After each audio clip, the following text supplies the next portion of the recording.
নমস্কার, আমি শুভাঙ্গী। শুরু করছি পলিটিক্স। তবে পলিটিক্সের যে খবরের দিকে প্রথমেই নজর রাখবো, নিপা ভাইরাসের প্রকোপ এবার দেখা গেল ইতিমধ্যেই দুজন ভর্তি হয়েছেন হাসপাতালে। ইতিমধ্যেই এই খবর কিন্তু ছড়িয়ে পড়েছে, নিপা ভাইরাসের প্রকোপ এবার বঙ্গে।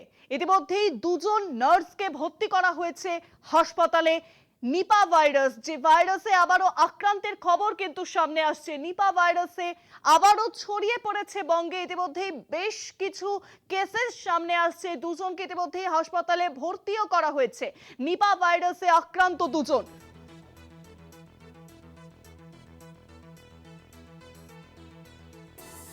ইতিমধ্যেই রাজ্যের তরফে হেল্পলাইন নম্বর চালু করা হলো 033।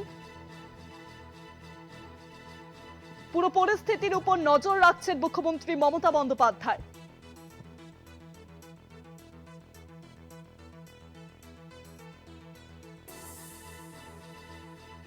যে খবরের দিকে আমরা নজর রেখেছি, বারাসাতের বেসরকারি হাসপাতালে দুই নার্সের শরীরে নিপা ভাইরাসের প্রকোপ।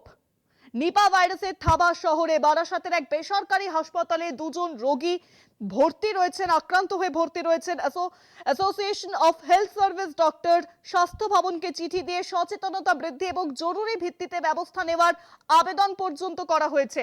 ইতিমধ্যেই রাজ্য সরকারের তরফে হেল্পলাইন নম্বর চালু করা হয়েছে। মুখ্যমন্ত্রী মমতা বন্দ্যোপাধ্যায় তিনিও সমস্ত পুরো পরিস্থিতির উপর নজর রাখছেন বলে জানা গিয়েছে।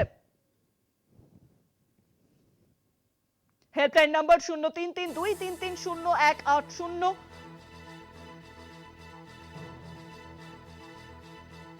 ইতিমধ্যে পরিস্থিতির উপর নজর রাখছেন মুখ্যমন্ত্রী মমতা বন্দ্যোপাধ্যায়। ফের শহরে নিপা ভাইরাসের প্রকোপ।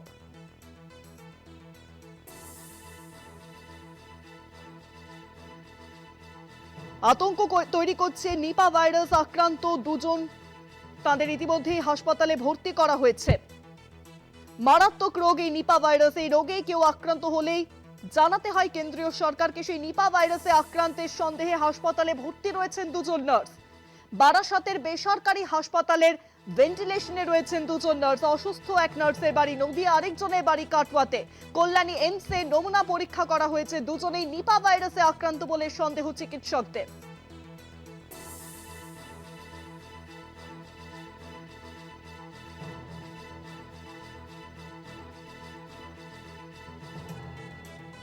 কিভাবে হয় নিপা ভাইরাস? এটি একটি জোনোটিক ডিজিজ, যা মূলত বাদুড়ের লালারস থেকে মানব শরীরে সংক্রমিত হয়। বাদুড়ে খাওয়া ফল মানুষ খেলে তার থেকেই নিপা ভাইরাস ছড়াতে পারে। খেজুরের রস ভালোভাবে না ফুটিয়ে খাওয়া হলে তার থেকেও কিন্তু নিপা ভাইরাসের সংক্রমণের সম্ভাবনা রয়েছে। ইতিমধ্যেই গোটা পরিস্থিতির উপর নজর রাখছেন মুখ্যমন্ত্রী মমতা বন্দ্যোপাধ্যায়।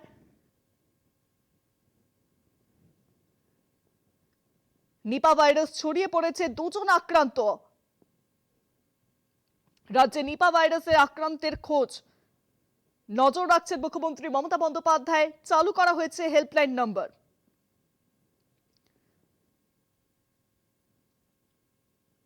উত্তর চব্বিশ পরগনার বারাসাতের একটি বেসরকারি হাসপাতালে দুই নার্স ভর্তি রয়েছেন, যাদের শরীরে নিপা ভাইরাসের উপস্থিতির সন্ধান মিলেছে। বিষয়টি নিয়ে নবান্ন ও রাজ্য সরকার সম্পূর্ণভাবে সতর্ক বলে জানিয়েছেন মুখ্য সচিব নন্দিনী চক্রবর্তী। কিভাবে তারা সংক্রমিত হলেন, তারা কাদের কাদের সংস্পর্শে এসেছেন, সমস্ত দিক খতিয়ে দেখা হচ্ছে। নিপা ভাইরাস অত্যন্ত সংক্রমণাত্মক একটি ভাইরাস।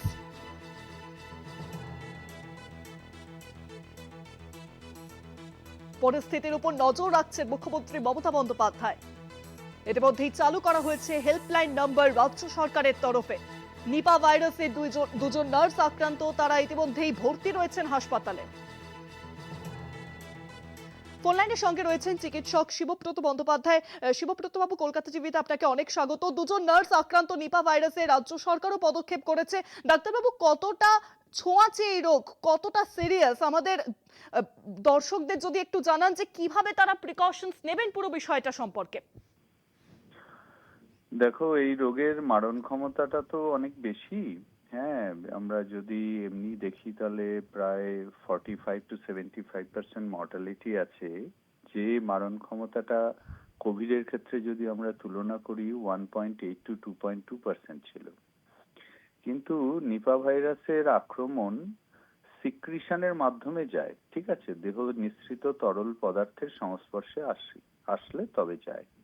এখন সেই তরল পদার্থ রোগীর হতে পারে, সেই তরল পদার্থ পিগের হতে পারে, সেই তরল পদার্থ ব্যাটের হতে পারে, অর্থাৎ বাদুড়ের হতে পারে। তো দেহ নিঃসৃত তরল পদার্থ থেকে নিজেদেরকে দূরে সরিয়ে রাখাটা অনেক সহজ।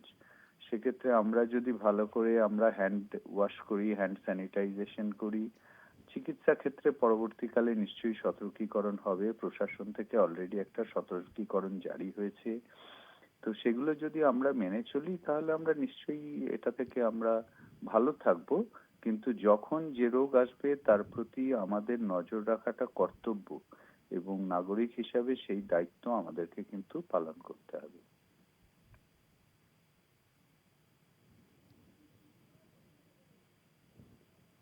ডাক্তারবাবু, কিভাবে আমরা সতর্ক হব এই নিপা ভাইরাসের ক্ষেত্রে? সতর্ক হওয়ার সবচেয়ে সহজ পদ্ধতি হচ্ছে, আমাদের রোগটা কিভাবে হয়? রোগটা হচ্ছে দেহ নিঃসৃত তরল পদার্থ, অর্থাৎ বডি ফ্লুইডের মাধ্যমে ভাইরাসটা একজন থেকে একজনের মানে ট্রান্সমিশন হয়। তাহলে এই যে সংক্রমণটা হচ্ছে একজন থেকে একজন, তাহলে সেই সংক্রমণটা আটকাতে হলে তোমাকে কি করতে হবে? ভালো করে হাত ধুতে হবে, দরকার হলে গ্লাভস পরতে হবে যখন আমি এই রোগীর চিকিৎসা করব, ভালো করে স্যানিটাইজেশন করতে হবে, সাবান দিয়ে ভালো করে হাত ধুতে হবে, এবং যেখানে যেখানে এই জীবাণুটা থাকতে পারে সেই জায়গাগুলো আমাকে একটু চেষ্টা করতে হবে, হয় অ্যাভয়েড করতে, নয় প্রোটেকশন নিতে। যেমন ধরো আমি এনিমেল প্রোডাক্ট যখন হ্যান্ডেল করছি, পার্টিকুলারলি পিগ, পর্ক, সেক্ষেত্রে আমাকে সাবধানতা নিতে হবে।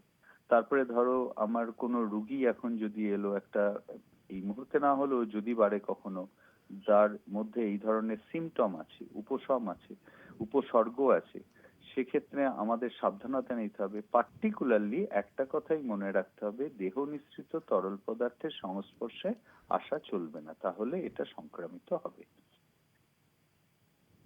ডাক্তারবাবু, অনেকেই ধারণা করছেন যে ফল সবজি খাওয়ার ক্ষেত্রে একটা সতর্কতা অবলম্বন করতে হবে, কতটা যুক্তিসম্মত? দেখো, ফলের মাধ্যমে এই জীবাণু নিশ্চয়ই সংক্রামিত হতে পারে, কিন্তু সেটা হচ্ছে বইয়ে যেটা লেখা আছে, বাদুড়ের ফ্রুট ব্যাট যেটা আমরা বলি, বাদুড়ের খাওয়া ফেলে দেওয়া ফল যদি আমরা খাই তাহলে তার মাধ্যমে হতে পারে। সুতরাং আমরা সেই বাদুড়ের খাওয়া ফল আমরা কোথায় খাবো? আমরা তো দোকান থেকে কিনে খাই, তাই না? আমরা তো আর গাছতলা থেকে ফল কুড়িয়ে খাচ্ছি না।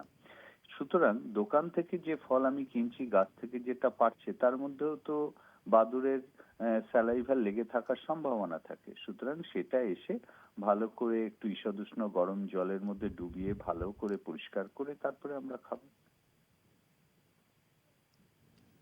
অনেক ধন্যবাদ ডাক্তারবাবু। ফোন লাইনের সঙ্গে ছিলেন চিকিৎসক শিবব্রত বন্দ্যোপাধ্যায়।